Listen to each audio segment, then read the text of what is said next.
साथ मौजूद है पूर्व केंद्रीय मंत्री लोकसभा प्रत्याशी हाथरस से स्वच्छ सीट से रामजीलाल सुमन, और रामजीलाल सुमन से करेंगे बातचीत।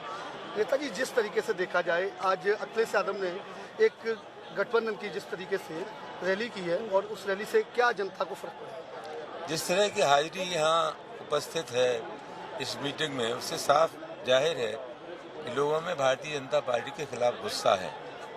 और ये गुस्सा कोई हमने पैदा नहीं किया। 5 वर्ष जिस तरह नरेंद्र मोदी की सरकार चली, उससे गरीब आदमी कहीं ये एहसास ही नहीं कर पाया कि सरकार ने हमारे कल्याण के लिए काम किया है। सरकार बोलती है, सरकार कोई आंकड़ों से नहीं चलती, अखबारों के इश्तहार से नहीं चलती, सरकार जनविश्वास से चलती है। और ये हाजिरी ये बता रही है कि भारतीय जनता पार्टी और विशेष रूप से नरेंद्र मोदी ने जनविश्वास तोड़ा है, इसलिए भाजपा के खिलाफ लोगों में बगावत है, विद्रोह है। आज की हाजिरी का आकलन उसी दृष्टि से किया जा सकता है। 2014 में जब मोदी की सरकार आई थी उत्तर प्रदेश में, भारत में, तो उन्होंने कहा था कि हम 2 करोड़ नौकरियां देंगे। वहीं पर देखा जाए जीएसटी की बात करें या नोटबंदी की बात करें, किसानों की, गरीबों की कमर तोड़ दी नोटबंदी और जीएसटी ने। उस पर क्या कहना? प्रधानमंत्री जैसे पद पर रह करके कोई व्यक्ति अपनी मर्यादा को नहीं जानता, ये बहुत दुखद है। मैंने पंडित जवाहरलाल नेहरू को नहीं देखा, लाल बहादुर शास्त्री को नहीं देखा। मैं इंदिरा गांधी जी के साथ 77 में लोकसभा का सदस्य रहा हूँ। प्रधानमंत्री पद की एक प्रतिष्ठा और गरिमा होती है। प्रधानमंत्री का एक एक शब्द का अर्थ होता है। इस हद तक कोई प्रधानमंत्री झूठ बोल सकता है, ये कल्पना से परे है। और मैंने जैसा कभी कहा कि 2014 में ये इन लोगों ने जो झूठ बोला और वादे करने के बाद जो कुछ नहीं मिला, उसी का कारण है कि आज समाज में भारतीय जनता पार्टी और विशेष रूप से नरेंद्र मोदी के खिलाफ लोगों में आक्रोश है, गठबंधन के पक्ष में वातावरण है। और ये वातावरण भारतीय जनता पार्टी की नीतियों से हुआ है। शानदार मीटिंग अभी अखिलेश यादव की मीटिंग हुई है, और ये लोगों के गुस्से का इजहार करता है, गुस्से की भावना को प्रदर्शित करता है। 3-4 दिन पहले आपने देखा होगा योगी आदित्यनाथ ने जिस तरीके से ट्वीट किया, कहा है कि कांग्रेस की तरह मुस्लिम वायरस है, तो उस पर क्या कहेंगे? हिंदू मुसलमान की बातें बहुत कर चुके। जिन चीज़ों से एक बार उन्होंने लाभ ले लिया देश के लोगों को गुमराह करके, अब लोग किसी झांसे में फंसने वाले नहीं है। लोग पॉजिटिव बात चाहते हैं, और मुझे खुशी है कि देश के लोगों के सामने सबसे बड़ा सवाल सामाजिक एकता का सवाल है, भाईचारे का सवाल है, हिंदू मुस्लिम एकता का सवाल है। इन्होंने जो कुछ किया, उन सब सवालों पर दोबारा इनको लाभ मिलने वाला नहीं है। लिहाजा ये कुछ भी कहते रहे, लोग इनकी बातों पर यकीन नहीं करेंगे, विश्वास नहीं करेंगे। समाज की एकता कायम रहेगी, थी और रहेगी, इसे कोई तोड़ नहीं सकता। और मैं निश्चित रूप से कह सकता हूँ कि आज हिंदुस्तान की और खासतौर से उत्तर प्रदेश के लोगों का जो मानस बना है, वो मानस इनके झूठ बोलने की वजह से बना है, इनके अविश्वास की वजह से बना है, इनके काम करने के तौर तरीके से बना है। और आम जनता में संदेश चला गया है, मिथ्या भाषण के अलावा इनका कोई दूसरा काम नहीं है। जनता के पक्ष में कुछ नहीं हुआ, सामाजिक न्याय ही नहीं हुआ, गरीब को कुछ मिला नहीं। इसी वजह से लोगों में जन आक्रोश है। यहाँ पर बात करें, जैसे पुलवामा में 41 शहीद हुए थे हमारे देश के, यही बात करें राम मंदिर के नाम से ये आए।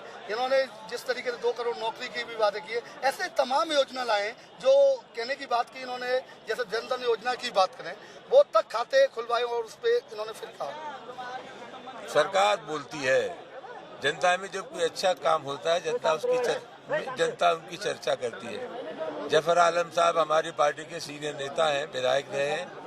मैं कहूं, जफर आलम साहब कहें, पार्टी के सभी समाजवादी पार्टी के सभी कार्यकर्ता कहें कि बीजेपी की सरकार बहुत खराब है, उसका कोई मतलब नहीं है। सरकार जनता बनाती है और जनता ही सरकार को भोगती है। सरकार जब कोई अच्छा काम करती है तो जनता बोलती है। इन 5 वर्षों में जनता का कोई वर्ग बोला नहीं, और यही वजह है कि आज लोगों में आक्रोश है। और यही वजह है कि जिन सब चीजों का, ये जो उनके गड़े मुद्दे दफा 370 है, राम मंदिर है, ये सब झांसेबाजी लोगों ने बहुत देख ली। जिन चीजों पर ये पुराने जमाने में अपने घोषणा पत्र में वादा करते रहे, वही सब घिसी पिटी बातें हैं। देश इन बातों पर कोई विश्वास करने को तैयार नहीं। उत्तर प्रदेश में आपका गठबंधन कितनी सीटें जीतता? मैं समझता हूँ जो लोगों का समर्थन मिल रहा है, खुदाई मालिक है, शायद एक आध सीट को बीजेपी जीत जाए, वरना हो सकता है मैदान साफ हो जाए। सुषमा स्वराज ने कल अखिलेश यादव पे आरोप लगाया, गठबंधन पे पूरे पे, कहा कि हमने 2 कंपनियां मोबाइल की थी, हमने सैकड़ों कंपनियां यहाँ पर उत्तर प्रदेश ने दी हैं और भारत के अंदर दी है काम करने के लिए, और जिससे हमारा IT विभाग बहुत आगे। क्या सुषमा स्वराज कहेंगे? सुषमा स्वराज क्या कहती हैं क्या नहीं कहती हैं अलग सवाल है। अखिलेश यादव जी ने अपने 5 वर्ष में जो शानदार काम किया क्या है क्या विकास कार्य किया अखिलेश यादव ने वो लंबी बात हो जाएगी, बहुत विस्तार के साथ बात हो जाएगी। अखिलेश यादव 55 लाख परिवारों को हम समाजवादी पेंशन देते थे, जैसे ये सरकार आई उसने बंद कर दिया। अरे तुम्हें समाजवादी शब्द से तकलीफ थी, उससे मोदी पेंशन कर देते, योगी कर देते, दीनदयाल पेंशन उपाध्याय पेंशन कर देते। कम से कम गरीब के पेट पे तो लात न मारते। गरीब आदमी के लिए 500 रुपए का सहारा बहुत होता है और उस पेंशन को भी उन्होंने बंद कर दिया। सुषमा स्वराज क्या कहती है, मोदी योजना की बात करें, वो कहते हैं हमने महिलाओं को सिलेंडर दिए, ये दिए, और जो आंखें फोड़ती थी गांव में आज वो सिलेंडर चला रही हैं, मुझे चाय बना के पिला दी 5 मिनट में। उनका जिस तरीके का भाषण मथुरा में कल था IT सेल को लेकर, लोकतंत्र में किसी भी सरकार को नापने का पैमाना चुनाव है। 18 अप्रैल को यहाँ चुनाव है और इन चुनावों में देश और प्रदेश की जनता ये बता देगी कि आपने सिर्फ वादे किए हैं, जमीन पर कुछ नहीं है। और मुझे पूरा विश्वास है कि उत्तर प्रदेश में भाजपा का सफाया हो जाएगा। ये तो हमारे साथ मौजूद लोकसभा प्रत्याशी हाथरस से रामजीलाल सुमन सुरक्षित सीट से, इन्होंने साफ अंशों में कहा है कि उत्तर प्रदेश से भाजपा का सफाया होगा। कैमरा पर्सन सुनील के साथ राजू, DNN न्यूज, हाथरस।